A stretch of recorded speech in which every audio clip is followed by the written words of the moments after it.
Hello दोस्तों, कैसे हैं आप सब। उम्मीद करते होंगे अच्छे होंगे। आज मैं आप लोग के लिए कुछ खास जानकारी लेके आया हूँ जो बेहद महत्वपूर्ण है। यदि आप को भी ब्लॉगिंग करते हैं और ब्लॉगिंग में सर्च कंसोल में ये सारी प्रॉब्लम्स आ रही हैं तो इनको आप देख सकते हैं। अब देखने का क्या मतलब है कि अगर जो ये प्रॉब्लम आप में भी आती है तो आप इनको इस तरीके से कोशिश करें तो ये प्रॉब्लम आपका हट सकता है। क्योंकि हमने भी ट्राई किया तो इस तरीके से इस प्रॉब्लम से मुझे कुछ हद तक छुटकारा मिला। तो इसलिए इस प्रॉब्लम को मैं आपके पास फेस कर रहा हूँ। तो सबसे पहले आप चलिए सर्च कंसोल में, और सर्च कंसोल में आप देखेंगे कि ये सारे प्रॉब्लम्स आपको आ रहे हैं। अब इनमें देखिए, ये पहला प्रॉब्लम आपको आ रहा होगा, duplicate without user selected canonical, alternate page proper canonical tag, page with redirect. उसके बाद में crawled currently not index, block by robot TXT not found 404 error, और डिस्कवर करेंटली नॉट इंडेक्स। चलिए दोस्तों, इन सारी बातों पर हम एक एक पर चर्चा करते हैं कि हम इन सारी प्रॉब्लम्स को कैसे ख़त्म करेंगे। तो इन प्रॉब्लम को ख़त्म करने का सिर्फ एक ही रास्ता है अभी तक। तो सबसे पहले आपको करना क्या होगा, सबसे पहले आपको ये करना होगा कि इन प्रॉब्लम को आपको क्लिक करना होगा। तो जैसे पहला प्रॉब्लम है दोस्तों, duplicate without user select conical, तो इसको आप क्लिक करेंगे। क्लिक करने के बाद आपको क्या करना होगा, क्लिक करने के बाद आपको यहाँ सी डिटेल में जाना होगा। सी डिटेल पर आप जैसे ही क्लिक करेंगे तुरंत आपको यहाँ एक ऑप्शन दिखाई देगा, स्टार्ट न्यू वैलिडेशन। इस पर आपको क्या करना होगा, क्लिक कर देना होगा। जैसे ही आप इस पर क्लिक करेंगे तुरंत ये प्रोसेसिंग होगा और ये वैलिडेशन आपका फिक्स हो जाएगा। उसके बाद फिर से दोस्तों अपने पेज पर आएंगे। आने के बाद आपको क्या करना होगा, फिर से दूसरे प्रॉब्लम को आपको क्लिक करना होगा, अल्टरनेट पेज कोनिकल टैग। इस पर भी आपको क्लिक करना होगा। क्लिक करने के बाद सी डिटेल पर जाना होगा और इसको क्या करना होगा, स्टार्ट न्यू वैलिडेशन। इस पर आपको क्लिक करना होगा। जैसे इस पर भी क्लिक करेंगे तुरंत प्रोसेसिंग होगा और ये भी वैलिडेशन के लिए फ़िक्स हो जाएगा। उसके बाद आपको फिर दूसरे पे जाना होगा। दूसरा आपका क्या है, पेज रीडायरेक्ट। तो इस पर भी आपको क्लिक करना होगा। क्लिक करने के बाद सी डिटेल पर जाना होगा और स्टार्ट न्यू वैलिडेशन पर जाना होगा। फिर प्रोसेस होगा और ये भी वैलिडेशन में आ जाएगा। तो ये सारी प्रक्रियाओं को दोस्तों आपको बारी बारी से करना होगा, बारी बारी से। अब देखिए यहाँ पर क्राउड करंटली नॉट इंडेक्स, इन पर भी आप ऐसे क्लिक कीजिए। क्लिक करने के बाद डिटेल पर क्लिक करेंगे। डिटेल पर क्लिक करने के बाद आपको स्टार्ट न्यू वैलिडेशन पे क्लिक करना होगा। तो ये वैलिडेशन दोस्तों आपका फिक्स हो जाएगा। उसके बाद आपको क्या करना होगा, ये तो आपका वैलिडेशन यहाँ से फिक्स हो जाएगा लेकिन ये पूरी तरीके से रिमूव नहीं होगा। अब इस प्रकार आपको जो है ब्लॉक बाय डीएसटी पर भी करना होगा और नॉट फाउंड विथ एरर पे भी करना होगा और डिस्कवर करंटली नॉट इंडेक्स इस पर भी करना होगा। तो दोस्तों ये सारी प्रॉब्लम जो है कॉमन है, लगभग सभी को आती है। तो इसको करने के बाद आपको कुछ और काम भी करना है। यदि आप वो काम करते हैं तभी ये पूर्ण तरीके से जाएगा। अब वो काम आपको क्या करना है, चलिए हम आपको बताते हैं। पहला आपको दूर करना होगा डिस्कवर करंटली नॉट इंडेक्स की जो ये फाइल है। इस पर जब आप क्लिक किए होंगे तो कुछ आपको यूआरएल्स दिखाई देते हैं। जैसे दोस्तों मेरे केस में जो है कोई भी नहीं है, तो इस पर हमने क्या किया था, जो हमारे यूआरएल्स थे इनको हमने रीडायरेक्ट करा दिया था। और रीडायरेक्ट आपको कैसे कराना है, रीडायरेक्ट कराने का तरीका क्या है कि आपको जाना होगा अपने सर्च कंसोल में। दोस्तों रीडायरेक्ट कराने का तरीका क्या होगा, आपको जाना होगा ब्लॉगर में, सेटिंग में जाना होगा। सेटिंग में जाने के बाद आपको नीचे आना होगा जहां पर ये रीडायरेक्ट है। देखिए जैसे नीचे आएंगे तो आपको ये कस्टम रीडायरेक्ट 404, आपको क्या करना होगा, यहाँ पे क्लिक करके ऐड करना होगा। ऐड में दोस्तों आपको जो चीज़ें डिस्कवर में जो आपका यूआरएल था उसको यहाँ पे लाके पेस्ट कर देना है। जैसे ही आप यहाँ पर लाके पेस्ट करके ओके करने के बाद आप सेव करेंगे, तुरंत कुछ समय बाद ये प्रॉब्लम आपकी दूर हो जाएगी। उसके बाद दोस्तों फिर से आपको कहाँ पे आना होगा, सर्च कंसोल में आना होगा, और यहाँ पर जो 404 का एरर है इसमें भी आपको क्या करना होगा, क्लिक करना होगा। क्लिक करने के बाद जो यूआरएल आपका नॉट फाउंड दिखाई दे रहा है उस पे आपको क्लिक करना होगा। जैसे ये यूआरएल मेरा दोस्तों नॉट फाउंड दिखाई दे रहा है, तो आपको क्या करना होगा, इस यूआरएल पर यहाँ पर तीर का निशान है, इस पर आप खोल लेना होगा। खोलने के बाद इस प्रकार का आपको दिखाई देगा। ये जो स्लैश दिखाई दे रहा है, इस स्लैश से इसको आप कॉपी कीजिए। कॉपी करने के बाद आपको जाना कहाँ होगा, अपने ब्लॉगर की सेटिंग में, और यहाँ जो कस्टम आपका रीडायरेक्ट है यहाँ पर दोस्तों आपको ऐड करना होगा। ऐड करने के बाद यहाँ फ्रॉम पे क्लिक करेंगे, उसको ऐसे पेस्ट कर देंगे। पेस्ट करने के बाद आप किस पर रीडायरेक्ट करवाना चाहते हैं, अगर जो आप मेन पेज पर रीडायरेक्ट करवाना चाहते हैं तो इसको आप ऐसे ओके कर दीजिए और यहीं से इसको सेव कर दीजिए। अब इसी प्रकार दोस्तों आपको बारी बारी से ये सारे प्रॉब्लम्स को करना होगा। तो देखिए दोस्तों, अब फिर से हम आ जाते हैं अपने सर्च कंसोल पे और इन सारे पेजेज को ओके करेंगे।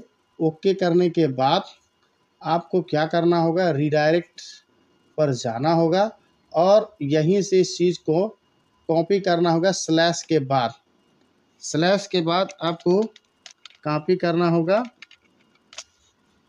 कॉपी करने के बाद दोस्तों आपको सेटिंग में पुनः जाना होगा और जाने के बाद वही रीडायरेक्ट ऑप्शन पे आप जाएंगे और फ्रॉम से उसको करेंगे। आप मेन पेज पे करना चाहते हैं तो वहीं पे आप ओके करके और इसे सेव कर देंगे। एक परेशानी आपका ख़त्म हो जाएगा। रीडायरेक्ट आपको कराना होगा डिस्कवर वाले जो यूआरएल्स हैं उनको क्लिक करके। उसके बाद में ब्लॉग बाय टीएक्सटी जो दिया है इसको भी आपको रीडायरेक्ट कराना है। रीडायरेक्ट आपको कराना होगा। कराने के बाद दोस्तों अब आप आइए, यहाँ पर देखेंगे ये जो पेज विथ रीडायरेक्ट दिया इस पर आप क्लिक कीजिए और यहाँ पर देखिए कितने पेज आपके इफ़ेक्टेड हैं। तो जैसे मेरे केस में अभी 3 पेज मेरे इफ़ेक्टेड हैं जो कि कुछ इस प्रकार से हैं। तो आपको क्लिक करना होगा और इनको भी उसी प्रकार से रीडायरेक्ट कराना होगा। तो देखिए m=1 है, यहीं से आप स्लैश से कॉपी करेंगे। कॉपी करने के बाद आपको जाना होगा ब्लॉगर सेटिंग में। ब्लॉगर सेटिंग में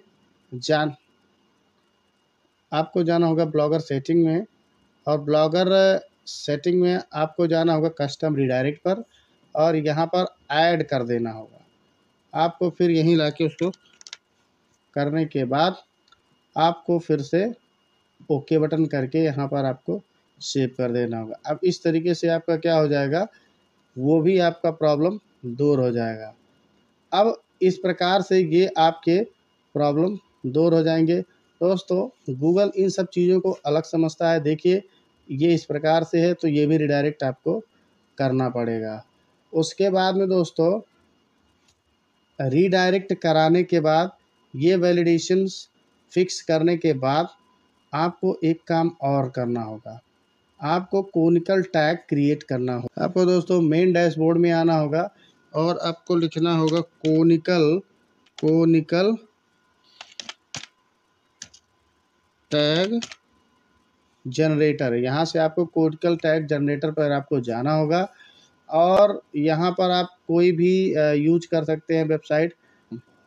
दोस्तों आपको एक ये इंटरफेस दिखाई दे रहा है, यहाँ पर आपको क्या करना होगा, आपको अपनी वेबसाइट को डालना होगा।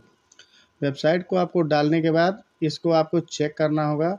चेक करने के बाद दोस्तों यहाँ पर आप स्क्रॉल करेंगे तो नीचे आपको दिखाई देगा और यहाँ पर वेरिफिकेशन के लिए कहेगा, आप चेक कर दीजिए। चेक करेंगे उसके बाद क्या होगा, आपको जनरेट ऑप्शन पे क्लिक करना होगा। जनरेट ऑप्शन पे आप क्लिक करेंगे तो ये कुछ समय लगाएगा कोनिकल टैग बनाने में। अब कोनिकल टैग आपका जैसे ही जनरेट होता है, जनरेट कर देगा, और कोड जैसे ही आपका जनरेट होगा तो यहाँ पे आप वो सर रिजल्ट आप नीचे देखेंगे। स्क्रॉल करने के बाद तो ये देखेंगे कि ये देखिए लिंक रिकॉल रेफरेंस, ये देखिए आ गया, जनरेट हो गया। अब इसको आपको सेव कर लेना है। सेव करने के बाद आपको जाना होगा ब्लॉगर के सेटिंग पे। ब्लॉगर के सेटिंग में आपको जाना होगा थीम पर। थीम में जाने के बाद सबसे पहले आप क्या करेंगे, सबसे पहले आप बैकअप बना लेंगे कि कहीं ऐसा तो नहीं कोई दिक्कत आ जाए। उसके बाद आप बैकअप बनाएंगे। बैकअप बनाने के बाद आप एडिट एचटीएमएल पे जाएंगे। एडिट एचटीएमएल पे जाएंगे दोस्तों, यहाँ हेड टैग के नीचे आपको इस लिंक को पेस्ट करना होगा। उसके बाद में ऐसे सेव कर देना होगा। तो इस प्रकार से आपका ये सेव हो जाएगा, और सेव होने के बाद कुछ समय बाद ये प्रॉब्लम तो आपकी दूर हो जाए।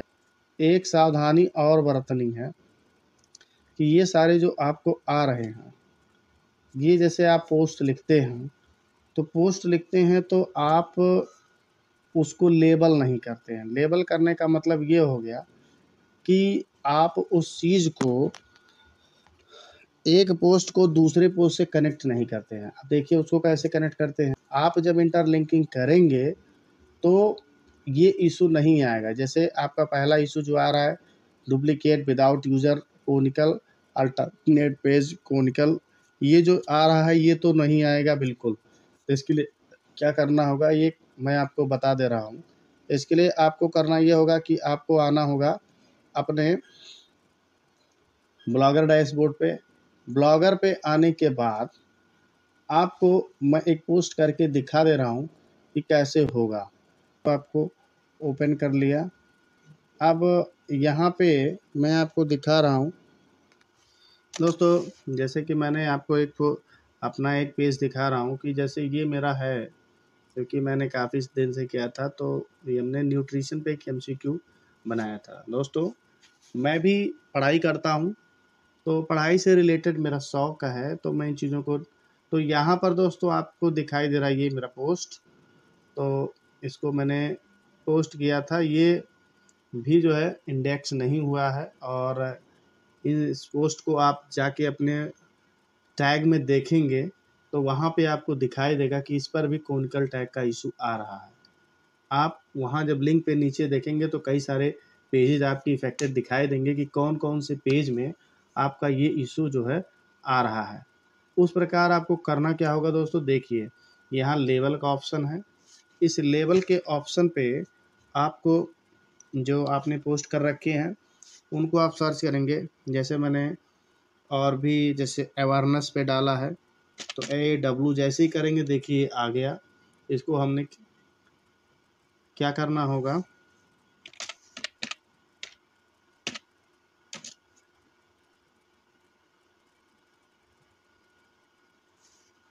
तो दोस्तों अवेयरनेस हमने सेलेक्ट किया। अवेयरनेस सेलेक्ट करने के बाद देखिए जितना हमने अवेयरनेस से रिलेटेड जो क्वेश्चन डाले थे उस पर आगे ऐसे ही आपको दोस्तों, जैसे मैं और भी बहुत सारे MCQ डालता हूँ। जैसे मैं इंग्लिश पे कुछ लिखा हूँ। इंग्लिश पे मैं दोस्तों, इंग्लिश पढ़ना मेरी हॉबी है, तो इंग्लिश से रिलेटेड डाला हूँ। देखिए नीचे आ गया, यहाँ पे इसको सेलेक्ट कर लिया। इंजीनियरिंग से रिलेटेड क्वेश्चंस मैं पढ़ता हूँ दोस्तों, तो उसको हमने यहाँ पे देखिए सेलेक्ट कर लिया है। उसके बाद ऐसे ही आपको दोस्तों बहुत सारे हमने जैसे हिस्टोरिकल देखे, NU हमने डाला तो जो हमारा था। अब ऐसे आपको क्या होता है, ये आपस में इंटरलिंकिंग हो जाएंगे। अब इनको क्या करना होगा, आपको अपडेट करना होगा। ऐसे ही दोस्तों जितने भी आपकी पोस्ट हैं आपस में इंटरलिंकिंग नहीं है, उनको आपको इंटरकनेक्ट करना होगा। यानी इंटरलिंकिंग ना होने के कारण जो है कोनिकल कट आपको आएगा। तो ये आप जैसे ही अपडेट करेंगे तो कुछ समय बाद ये इशू हमेशा के लिए फिक्स हो जाएगा। लेकिन आपको ये काम सभी पेजों के साथ करना होगा। जब सभी पेज पूरी तरीके से इंटरलिंकिंग हो जाएंगे तो आपका ये इशू ख़त्म हो जाएगा। उसके बाद में दोस्तों आपको जो इतने सारे प्रॉब्लम दिखाई दे रहे हैं, ये बारी बारी करके आपके सही हो जाएंगे, लेकिन आपको इतने काम करने होंगे। उसके बाद में बहुत सारे लोगों को और भी इश्यूज दिखाई देते हैं, तो इन इश्यूज पे आप मुझे बताइएगा, मैं कोशिश करूँगा कि उनसे रिलेटेड कोई भी और चीज़ आपको बता सकूं, लोगों की हेल्प कर सकूं। अगर जो कोई ये जानकारी आपको अच्छी लगी हो तो इस चैनल को लाइक शेयर सब्सक्राइब जरूर करिएगा, ताकि मुझे मोटिवेशन मिलता रहे, मैं आपको लोगों के लिए ऐसे और भी वीडियो बना सकूं जिससे आपकी समस्या का समाधान हो सके। धन्यवाद दोस्तों।